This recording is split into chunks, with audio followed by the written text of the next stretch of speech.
जय श्री कृष्ण। जय श्री कृष्ण। नमस्कार। आज हम फिर से गीता की गहराइयों में उतर रहे हैं और आज का पड़ाव है कुरुक्षेत्र का वो मैदान। सोचिए क्या माहौल रहा होगा। हजारों रथ, हथियारबंद सैनिक, हवा में धूल और एक अजीब सी खामोशी युद्ध से ठीक पहले वाली। हाँ, एक भारी तनाव का माहौल, हर कोई इंतजार में। और फिर उसी तनाव के बीच अचानक जैसे कोई बांध टूट गया हो। एक साथ कई तरह की आवाजें गूंज उठती हैं। शंख, भेरी, नगाड़े, तुरही, नरसिंघे, इन सब की मिली जुली कान फाड़ देने वाली आवाज। बिल्कुल एक जबरदस्त कोलाहल। श्रीमद् भगवद गीता के पहले अध्याय का 13वां श्लोक ठीक इसी पल को बयान करता है। ततः शंखाश्च भैर्यश्च पणवानक गोमुखाः सहसैवाभ्यन्यन्त स शब्द तुमुलो भवत। यानी इसके ठीक बाद बहुत सारे शंख, भेरियां, नगाड़े, ढोल और नरसिंघे अचानक एक साथ जोर जोर से बज उठे और वो जो आवाज हुई ना, वो अत्यंत भयंकर थी। तुमुल। हाँ, ये शब्द बहुत महत्वपूर्ण है। मतलब ऐसी गूंज जिसने आकाश और पृथ्वी सबको हिलाकर रख दिया हो। तो आज हम इसी तुमुल ध्वनि पर बात करेंगे, लेकिन सिर्फ युद्ध के शोर की तरह नहीं। हम ये समझने की कोशिश करेंगे कि इस आवाज के पीछे और क्या गहरे मतलब छिपे हैं। सही कहा। ये सिर्फ पांडव पक्ष के बाजे बजने की बात नहीं है। ये घटना युद्ध की तैयारी से कहीं आगे जाती है। ये मानव साहस, एकजुट होने की शक्ति और शायद सबसे जरूरी, किसी भी बड़े काम से पहले अपने अंदर एक संकल्प जगाने का प्रतीक है। अच्छा, मतलब ये सिर्फ बाहरी शोर नहीं, अंदर की भी तैयारी है। बिल्कुल। आज हम इसी के आध्यात्मिक और व्यवहारिक पहलुओं को समझने की कोशिश करेंगे। चलिए तो फिर इस तुमुल ध्वनि को और गहराई से सुनते हैं। एक बात जो सामने आती है वो ये कि ये महज आवाज नहीं थी। ये लड़ने वालों के साहस और उनकी सामूहिक शक्ति की एक तरह की दहाड़ थी। हाँ, गर्जना कह सकते हैं। सोचिए उस आवाज की ताकत जिसने हर योद्धा के दिल में एक जोश भर दिया होगा, जैसे युद्ध का पहला सुर लगा हो। पर क्या ये सिर्फ जोश भरने के लिए था या इसका कोई और मकसद भी था? आत्मविश्वास भरना। ये गूंज हर सैनिक को जैसे बता रही थी कि देखो, तुम अकेले नहीं लड़ रहे, तुम्हारे पीछे पूरी सेना है, एक होकर खड़ी है। इसे एकता का स्वर भी कहा गया है। एकता का स्वर। ये उस सामूहिक शक्ति का प्रदर्शन था जिसका दोहरा असर था, दुश्मन का मनोबल तोड़ना और अपने वीरों में जोश भरना। ये सिर्फ शोर नहीं, मनोबल बढ़ाने का एक कारगर तरीका था। ये तो हुई कुरुक्षेत्र की बात, हजारों साल पुरानी। पर क्या आज हमारे जीवन में इस श्लोक की कोई गूंज है? क्यों नहीं, बिल्कुल है। भले ही आज हम तलवारें लेकर मैदान में नहीं है, पर जीवन तो एक कुरुक्षेत्र ही है ना? हाँ, ये तो है। हर किसी की अपनी लड़ाई है। नौकरी की टेंशन, पढ़ाई का प्रेशर, रिश्तों की उलझने, सेहत की चिंताएं। कभी कभी तो मन के अंदर ही हार जीत चलती रहती है, नाकामी का डर। बिल्कुल, ये सब आज के युद्ध के मैदान ही है। तो सवाल ये है कि इन आज के युद्धों में हमारे शंख और नगाड़े कौन है? कहाँ से मिलती है हमें हिम्मत? इसका जवाब हमारे अंदर ही है। असल में आज के समय में हमारे शंख नगाड़े हैं हमारे अपने सकारात्मक विचार, हमारा अंदरूनी बल मतलब आत्मबल, और मुश्किल वक्त में हमारे अपनों का साथ, उनका सहयोग। हाँ, जैसे कुरुक्षेत्र में उन बाजों की गगनभेदी आवाज ने हिम्मत दी थी, वैसे ही आज हमें जीवन की चुनौतियों से लड़ने के लिए अपने अंदर की प्रेरणा की आवाज को बुलंद करना होगा। अंदर की प्रेरणा की आवाज। हाँ, और ये महत्वपूर्ण है कि ये प्रेरणा बाहर से कम अंदर से ज्यादा आती है। कुरुक्षेत्र की वो बाहरी सामूहिक ध्वनि और आज की हमारी आंतरिक प्रेरणा, दोनों का काम एक ही है, हिम्मत जगाना, आगे बढ़ने का हौसला देना। हाँ, और यही शायद इस श्लोक का सबसे अहम संदेश सामने आता है ना, कि किसी भी बड़ी चुनौती का सामना करने से पहले अपने अंदर वो जोश और संकल्प जगाना बहुत जरूरी है। बिल्कुल, लड़ने से पहले मन का जीतना जरूरी है। इसके कुछ आसान से उदाहरण भी दिए गए हैं।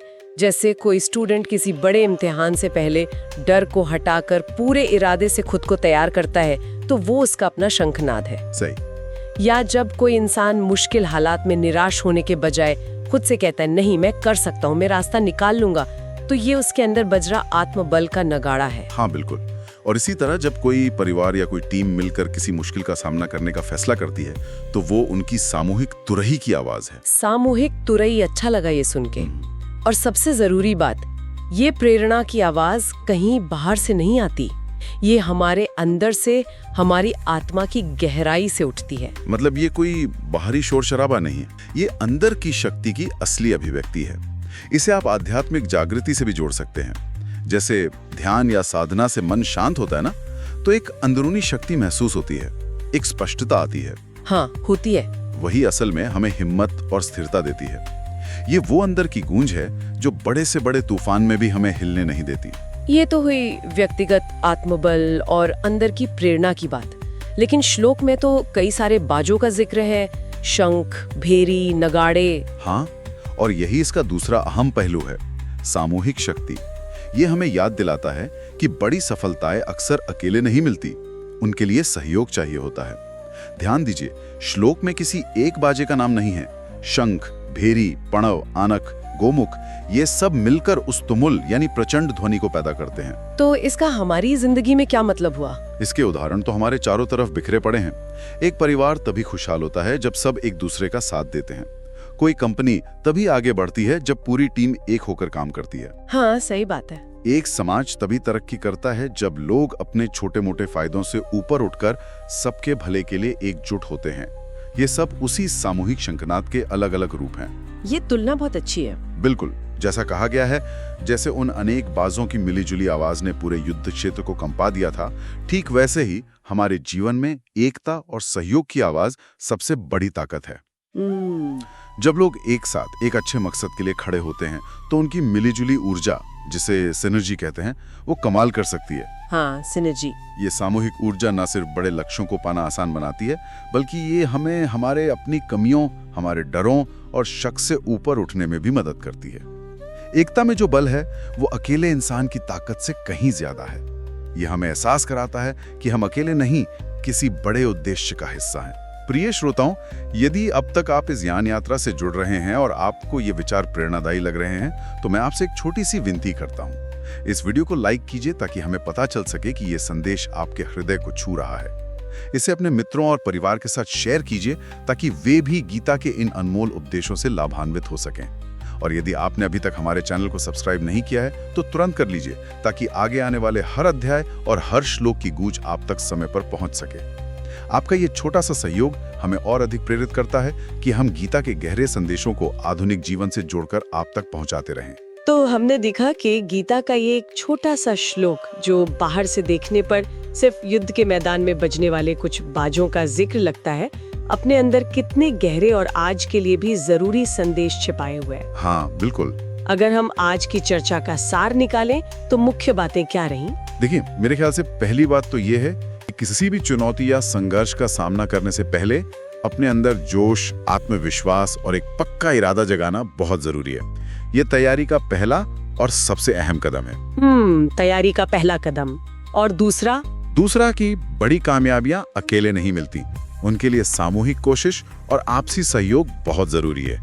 एकता में ही शक्ति है। सही। तीसरा ये कि हमारी असली ताकत बाहरी हालातों में उतनी नहीं है जितनी हमारे अंदर की प्रेरणा और आत्मबल में है।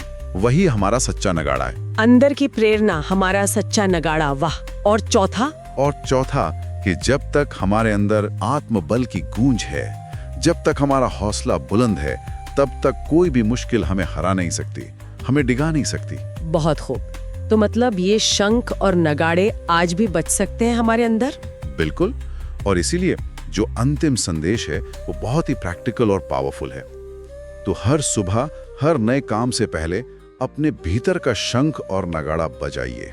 ये कैसे करें? मतलब रोज सुबह शंख बजाए?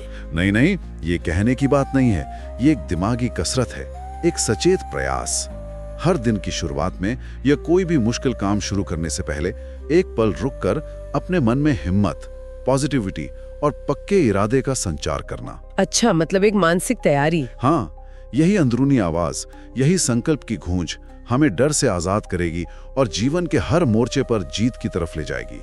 ये हमें बार बार याद दिलाएगी कि हमारे अंदर बहुत शक्ति है और हम किसी भी हालात का सामना कर सकते हैं। ये तो बहुत प्रेरणा देने वाली बात है। और अंत में एक सवाल मैं सभी के लिए छोड़ना चाहूंगा, सोचने के लिए। जरूर। हमने देखा कि कुरुक्षेत्र में उस सामूहिक आवाज में कितनी ताकत थी जिसने लड़ने वालों का हौसला बढ़ा दिया। तो क्या हम जानबूझकर सचेत रूप से अपने आज के युद्ध क्षेत्रों जैसे हमारा परिवार, हमारा ऑफिस, हमारा समाज, इनमें सामूहिक सकारात्मक इरादे और एक दूसरे का हौसला बढ़ाने वाले संवाद को बढ़ावा देकर उन्हें बेहतर नहीं बना सकते? ये तो सोचने वाली बात है। हाँ, जरा सोचिए, अगर हम सब मिलकर रोजाना पॉजिटिविटी, सहयोग और जोश की एक सामूहिक आवाज पैदा करें तो हमारी अपनी जिंदगी और हमारे समाज पर इसका कितना गहरा और अच्छा असर पड़ सकता है। वाकई ये एक बहुत ही महत्वपूर्ण सवाल है जिस पर हम सबको सोचना चाहिए। आज के इस गहरी चर्चा के लिए आपका बहुत बहुत धन्यवाद। धन्यवाद। अगर आप अब तक हमारे साथ जुड़े हुए हैं तो जाहिर है ये बातें आपके लिए मायने रखती हैं। तो इस वीडियो को लाइक जरूर करिए, और अगर आप चाहते हैं कि हर हफ्ते ऐसी ही लाइफ चेंजिंग बातें, गहरी चर्चाएं आप तक पहुंचती रहें तो सब्सक्राइब करना मत भूलिएगा। जय श्री कृष्ण। जय श्री कृष्ण।